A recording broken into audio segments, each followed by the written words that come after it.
If two good men each offered you forever, would you choose the door that opened to fireworks or the one that opened to peace? London rain traced slow silver lines down Josie Hayes' window as she read two messages that could change everything.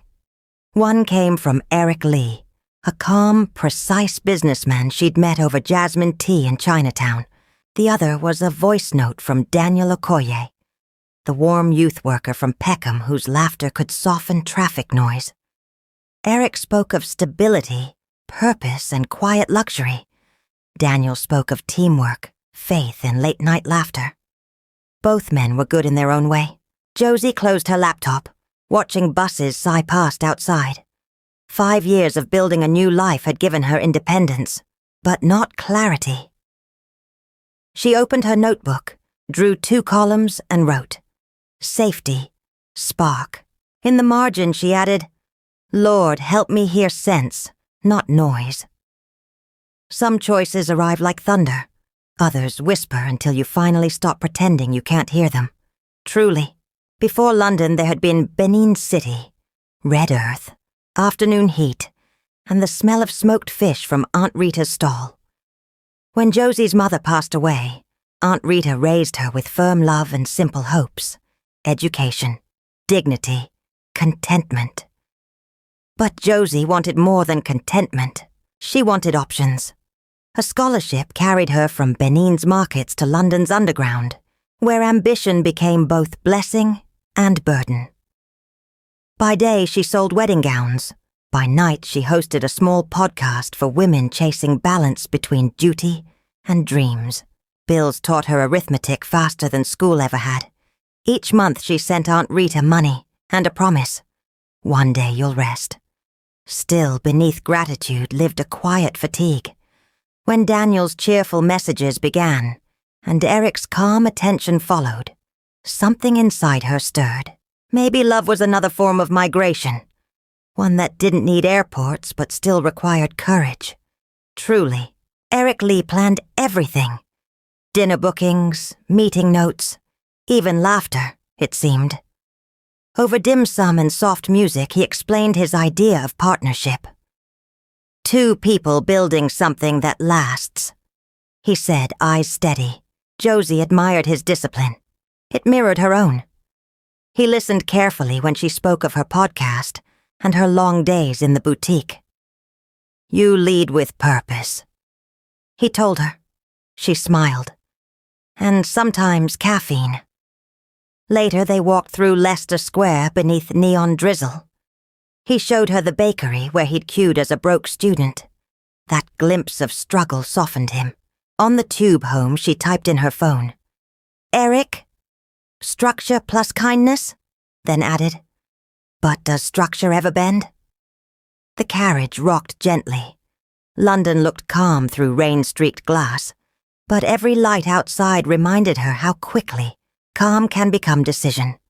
Truly, Daniel Okoye arrived everywhere like a soundtrack, always humming, always smiling. He brought plantain crisps in his pockets and optimism in his eyes. He teased Josie for color-coding her calendar.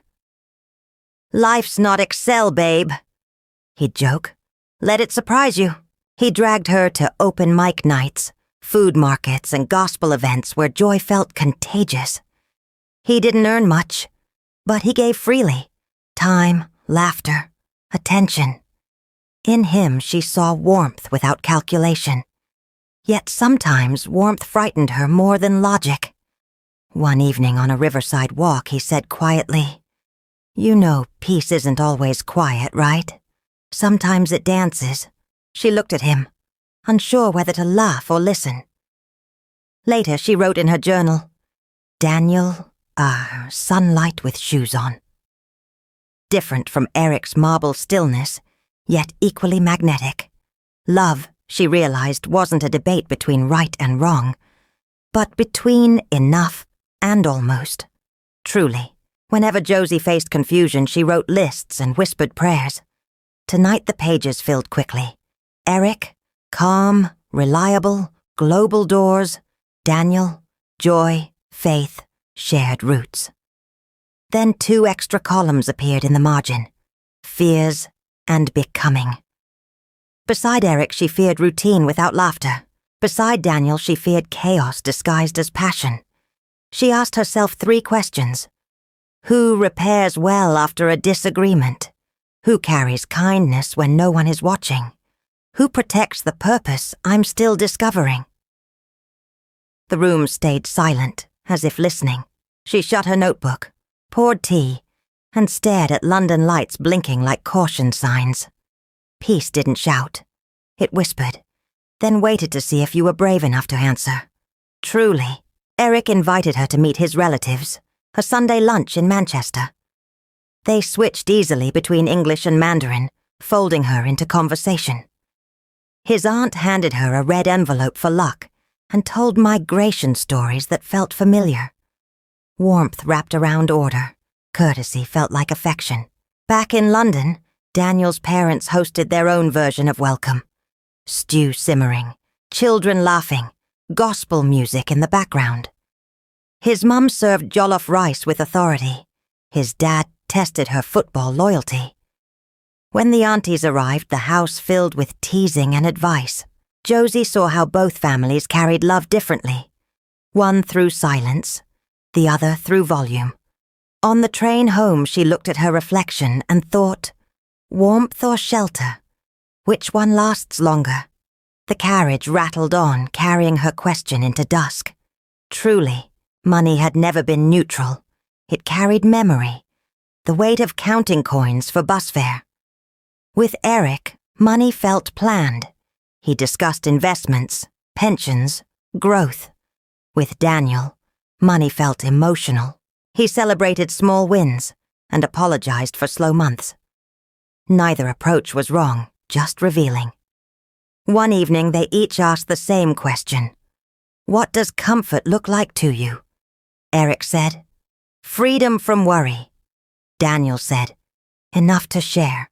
Josie wrote both answers on a sticky note above her mirror. She wanted both, security and generosity. That night, she dreamt she was holding 2 wallets, one full, one open. When she woke, the note had fallen to the floor, as if even paper refused to choose sides. Truly. On Sundays, Josie attended a small multicultural church in Southwark, where tea and hymns shared equal importance. Eric came once, polite and curious. Afterwards, he asked why worship made her tearful. It's relief, she said. I don't have to perform. He nodded, still analytical. Daniel, on the other hand, sang until neighbors knew the lyrics. He volunteered, prayed aloud, hugged everyone. Faith lived loudly in him. At first, Josie found it beautiful. Later, a bit loud. Then beautiful again. One day she realized both men represented halves of her belief. Discipline and wonder. Love, like faith, was meant to stretch without snapping. She stood on London Bridge that evening watching sunlight break through cloud and thought, maybe grace is just balance with heartbeats. Truly, life tested quietly. Daniel caught the flu that turned into something heavier. Josie brought soup, managed his errands, and worked double shifts. Caring became her language of love, though exhaustion whispered doubt. When Eric sprained his ankle the same month, she visited with groceries. He'd already prepared spreadsheets for recovery. Ice packs timed, medication charted. She smiled. You even plan your pain. He grinned. It helps me heal faster. Leaving his flat, she compared 2 kinds of strength. One practical, one emotional. Both valid. On her walk home, she passed a florist window full of lilies and tulips. She thought about how differently flowers survived. Some needing sunlight, others shade. Maybe love worked that way too. Truly, every calm story hides a small earthquake. Daniel was late again, the 3rd time in a week. Josie's voice rose before she could stop it. You make me feel like an afterthought, he sighed. You want guarantees life can't give. The words stung. Later that night, she argued with Eric over the phone. About plans, not passion. He wanted life plotted in quarters. She wanted room for surprise. Both hung up politely. Both felt empty. Alone in her kitchen, Josie whispered to herself, "I'm tired of being sensible." She opened her notebook and wrote 3 new questions. What is home? Who do I become beside each man? Can peace survive honesty? She didn't have answers yet, but at least she'd stop pretending she didn't need them. Truly, an old school friend, Evelyn, was getting married to a Chinese-British entrepreneur in Greenwich. The event looked like something from a glossy magazine. Gold lanterns, silk dresses, soft music that made everyone speak gently. Josie attended alone. Eric was there in an immaculate navy suit. Daniel was helping at a youth retreat. When Eric greeted her, old familiarity hummed in the background like a low violin. "Strange how life circles back," he said. "Maybe it just wants closure," she replied. Later, while watching the tea ceremony, she noticed the harmony. 2 families, 2 worlds, no chaos. It looked like what she'd always wanted, peace without pretending. When fireworks shimmered over the Thames, Eric stood beside her silently. She realized the real test wasn't about choosing between 2 men. It was choosing which version of herself she wanted to grow old with. Truly, promotion arrived like a polite miracle. The boutique offered her a manager role. Longer hours, heavier pay, new respect. Daniel arrived that night with flowers and a grin. "I told you hard work speaks louder than fear," he said. Eric sent a single-line text. "Congratulations. You were built for leadership." Both gestures meant care, both in their own language. At work, one client's tantrum nearly broke her composure. Later, Daniel dropped by with takeaway. No speeches, just warmth. That quiet kindness felt like prayer answered softly. That evening she recorded a podcast episode titled "Worth Without Witnesses," speaking about self-value that doesn't need applause. Listeners loved it, but only Josie knew it was her therapy. In her heart, she whispered, "May ambition never drown tenderness." Truly, Eric's company planned a 2-year project in Singapore. He mentioned it casually over lunch. "If you ever fancied living abroad, there's a position I could recommend." Josie froze, spoon midair. "I'm not running away from home," she said lightly. Later, Daniel shared his own news. A stable job offer in Croydon, full-time, predictable. The contrast stung. Adventure or consistency? In her notes app, Josie typed, "One offers the world, the other offers roots. Both cost something." That night, she lay awake listening to London buses roll by, thinking how every opportunity comes dressed as sacrifice. Truly, Aunt Rita's video call came just in time. "My daughter," she said, adjusting her scarf, "don't marry excitement. Marry peace that stays after laughter fades." Josie smiled sadly. "How did you know I was confused?" "Your voice shakes when your heart argues with your head." Aunt Rita replied. She continued, "Ask yourself, who will wash plates with you after the party? Who will pray with you when lights go out?" After the call, Josie scribbled the questions on sticky notes and placed them by her bed. She prayed, not for signs, but for sense. Then she whispered, "God, don't just show me who loves me.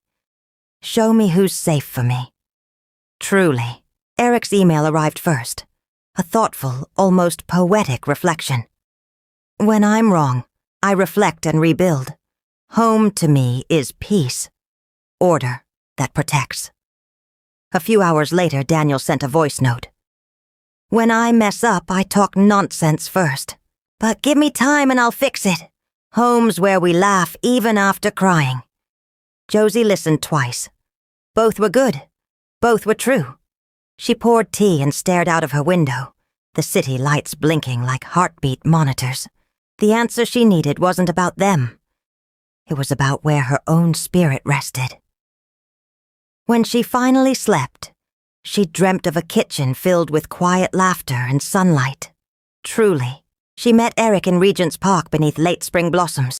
"You deserve honesty," she began. "You've always been good. But my peace lives elsewhere." He nodded, calm as ever. "I prefer truth to comfort." They walked a short distance in silence before he said, "I hope you stay kind, even when life tests it." She smiled. "That's the plan." When she got home, she cried without shame. Not for regret, but for gratitude. Letting go of good things was its own kind of maturity. That night, she folded his last letter and placed it in a drawer she didn't open again. Truly, she met Daniel near Peckham Library, nerves hidden behind a bright scarf. "I'm choosing you," she said simply. He blinked, surprised. "Not because I'm safer?" She shook her head. "Because with you, I'm seen." He laughed softly. "Then we'll spend life seeing each other properly." The following weeks were filled with planning, small dreams, and cheap furniture. They cooked together, prayed together, argued about paint colors. It wasn't cinematic. It was real. One evening he held her hand across the dinner table. "I'll never be perfect," he said. "You don't have to be." She replied. Peace, it turned out, didn't need permission to stay. Truly, their wedding wasn't grand, but it was honest. A rented hall in Dulwich, fairy lights, music that made everyone dance badly and joyfully. Josie wore a dress with pockets. Daniel's suit was borrowed. Aunt Rita cried so loudly she became part of the soundtrack. During their vows, the sound system cut out, so they said the words louder, to laughter and applause. "I choose you every day," Daniel said. "I choose peace with you," Josie replied. After cake and blessings, they stayed behind to help sweep the hall. It felt symbolic, cleaning up together before beginning anew. That night, London's sky glowed silver, and Josie whispered, "Thank you for ordinary miracles." Truly, marriage began quietly. No honeymoon, just council tax letters and burnt toast. They found rhythm in imperfection. Daniel learned budgeting. Josie learned patience. They created Thursday movie nights and Sunday roast traditions. Sometimes they argued, then made tea instead of speeches. When Josie's podcast about love and peace gained listeners, Daniel built her a small recording corner in their living room. "Now you can change lives from home," he said proudly. She smiled, starting with ours. Their laughter filled small rooms, proof that contentment didn't need space, only sincerity. Truly, months later, a listener wrote to her show, "Chinese man or Nigerian man? Who should I marry?" Josie smiled, the question echoing her past. She replied slowly, voice warm and certain. "The question isn't about where he's from. It's about where your peace stays calm. Choose the one who helps you grow, not the one who competes with your light. Culture matters, yes, but character holds you when culture can't." She ended the episode with a gentle laugh. Daniel brought her tea and said, "So, who won?" She looked at him lovingly. "Peace won." Outside, London hummed. Inside, love rested.